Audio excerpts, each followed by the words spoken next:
ભરૂચમાં ગણેશ ચતુર્થીની ભક્તિભાવપૂર્વક ઉજવણી। ભારતની વિવિધતા અને એકતાની ભાવનાને ઉજાગર કરતા ભરૂચ શહેર અને જિલ્લામાં ગણેશ ચતુર્થીનો પવિત્ર તહેવાર ભારે શ્રદ્ધા અને ઉત્સાહ સાથે ઉજવાયો હતો। ભાદરવા સુદ ચોથ એટલે કે વિનાયક ચોથના આ શુભ દિવસે ઘરો, શેરીઓ અને સાર્વજનિક પંડાલોમાં ભગવાન ગણેશની ભવ્ય પ્રતિમાઓનું સ્થાપન કરવામાં આવ્યું હતું। ભરૂચ શહેરમાં ઠેર ઠેર સુંદર રીતે શણગારેલા મંડપો જોવા મળ્યા હતા, જ્યાં ભક્તોએ મોટી સંખ્યામાં એકઠા થઈને વિઘ્નહર્તાની પૂજા અર્ચના કરી હતી। લોકમાન્ય તિલકે શરૂ કરેલા સાર્વજનિક ગણેશોત્સવની પરંપરાને જીવંત રાખતા ભરૂચના લોકોએ આરતી, ભજન અને કીર્તનનું આયોજન કર્યું હતું। આ મંડપોમાં વિવિધ પ્રકારના પ્રસાદ ચઢાવવામાં આવ્યા હતા અને ભક્તિમય વાતાવરણથી સમગ્ર શહેર ગુંજી ઉઠ્યું હતું। માન્યતા અનુસાર કોઈપણ શુભ કાર્યની શરૂઆત ગણેશજીની પૂજાથી જ થાય છે, કારણ કે તેઓ વિઘ્નોને દૂર કરનાર દેવતા છે। ભરૂચના ભક્તોએ આ જ આસ્થા સાથે ગણેશજીની સ્થાપના કરી હતી। આવનારા દિવસોમાં પણ પૂજા અને ઉત્સવનું આયોજન કર્યું છે।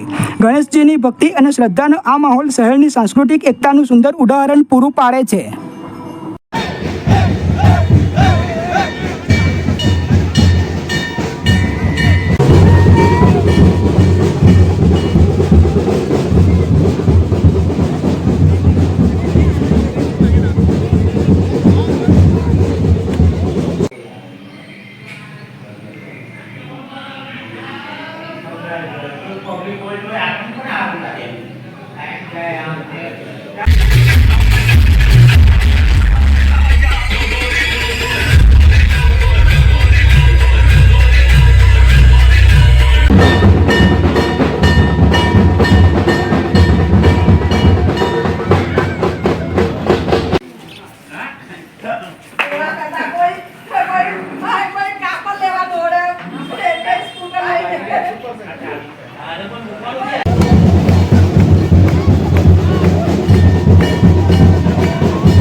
લઈ ગયા